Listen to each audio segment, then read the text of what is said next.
উত্তরা উপাসিকা ছেলে মারা গিয়ে সেই ছেলে মারা গিয়ে ওর বুদ্ধর তাই কিছুতেই মানি লইন ভারতে মানে মৃত্যুই বেকি মরাই বেকি মানে তাই নিজেই নবুজের কিলে তাই মানে নবুজদের এমন শোকে কাতর ই মানে মৃত কি জিনিস তার মাথায় পর্যন্ত নজরের তো শেষ অবধি বুদ্ধর হাসে গিয়ে তো বুদ্ধর হাসে গিয়ে বুদ্ধ তো কি হইয়ে কম বেশি আর মনে হয় উত্তরার উপাসিকার কাহিনী ব্যাকুনে জানন ওই এমন কোনো হয়তো গড় আছে না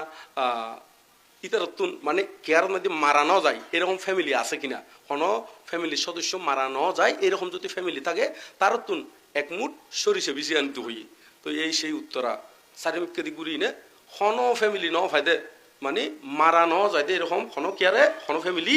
ন ফাই তো এই মধ্যে বৌদ্ধ তারে বুঝে দিয়ে দেয় কেউ অমন নয় একদিন না একদিন ব্যাকুনে মরুবুদে নিশ্চিত তো শুধু এরকম নয় বিশাখার নাতি মসজিদে বিশাখা শ্রোতাভর্তি ফল লাভই আছিল তারপরে হবে সুখ সম্বরণ গরিব ন পারে হদে তুমি শুধু এখন খান্দতে নয় হদে আরো বহু আগর জন্ম হদে এরকম মসজিদে হদে ইউন যদি চোখের ফানি যদি একত্রিত করি হদে মহাসাগরের ফানিও হদে কি ইউনোর তুমি অধিক হয়ে যাবগই ইউন তুমি বেশি কি হয়ে যাবগই অধিক হয়ে যাবগই তো এরকম বুদ্ধ ত্রিপিটকের মধ্যে অ্যাভেলেবেল উদাহরণ দিয়ে দেয় আছে আরো এমন একখান ঘটনা যে ঘটনা গান আমরা কেউ জানি কেউ না জানি যিবা রাজা প্রসেনজিৎর ছেলে হলো দে বীররূপ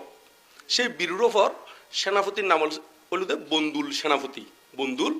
বীররূপর সেনাপতি তো তার ওয়াইফের নাম তার স্ত্রীর নাম আছিল দি মল্লিকা হ্যাঁ সেই মল্লিকা তো মল্লিকা একসাথে নিঃসন্তান আছিল ওই বুদ্ধত্ব যাই না বর প্রার্থনা করতে যাতে সন্তানের অধিকারী হইতে বুদ্ধ তারে বদ দিয়ে ওর তার 16 বার যমজ সন্তান হইয়ে 16 বার কি হইয়ে যমজ সন্তান তো 16 বার যদি যমজ সন্তান হয় তাহলে হবইব হওয়া 16 দেবন হতো 32 জন ছেলে আছিল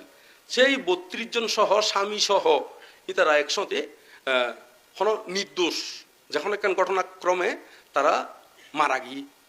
গিয়ে ওর এই সেই জেতে মারা গিয়ে অন্য জায়গার মধ্যে গিয়ে দেখতে তো এতে কিন্তু সেই মল্লিকা দেবী সারিপুত্র এবং মোদগালাইনরে সহ 500 বিকুরে সোয়াইংদের কিদের সোয়াইংদের তো সোয়াইংদের এতে মানে ব্যাকুম পরিবাটি করে সোয়াইংয়ের ব্যবস্থা করে যে সোয়াইং আদি পরিবেশন করেন এই সতি একখান কাগজ আইসিতে মানে লেখা আইসিতে তোমার স্বামী সহ 32 জন ছেলে মারা গিয়ে অন্য জায়গার মধ্যে মারা গিয়ে তো এই কাগজই তাই ফরিনে শোকা হাত নময় এই আঙ্গান কাগজটাম বডি কোমরের মধ্যে গুজে রাখি কিন্তু খাস করেন তো খাস করতে এখন এর মধ্যে ওই 500 বিক্ষু মানে সারিপুত্র মোদগালাইন সহ 500 বিক্ষুরে খাদ্য আদি পরিবেশন করতে সে পরিবেশন করতে উগ্র সাকরে হঠাৎ করে ওই দই নু আছে না দই রান্ডি দই দে হঠাৎ করে টপ করে ফরি গিয়ে ওর বাঙ্গি গিয়ে তো বাঙ্গি গিয়ে ওর সারিপুত্র বানতে হতে যাহা বঙ্গুর তাহা বাঙ্গিয়েছে মানে জীবন বাঙ্গিবের জিনিস ইয়ন বাঙ্গি গিয়ে হয়তো ইয়ন লইনে তুই চিন্তা না করছু ইয়ন লইনে কিনে করছো না চিন্তা না করছু ইয়ান যাতে হইয়ে সেই মল্লিকা দেবী মানে বন্দুল সেনাপতির স্ত্রী হ্যাঁ পরতন কাগজ বাইর করে হদে আর 32 জন ছেলে এবং আর স্বামী সহ এক দিনে মারা গিয়ে এই কাগজ হয়তো খবর আইসি আই শোকাহত নমই আর এই দইও রান্ডিলে হয়তো আমি চিন্তা করছুম না দইও রান্ডিলে কি হনা চিন্তা করছুম না জিও তার 32 জন ছেলে স্বামী সহ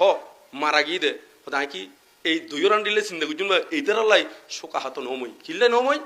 হয়তো কারণ আর ভিতরে সেই জ্ঞান না আছিল খন জ্ঞান হয়তো ব্যাকুন একদিন আরাম উজ্জুম কেউ আগে কেউ কি ফিসে এই জ্ঞান নান হদে আসিলেই তুইয়াং হইয়র সারিপুত্র বানতে বাহবা দিনে তারে কি উপদেশ দিয়ে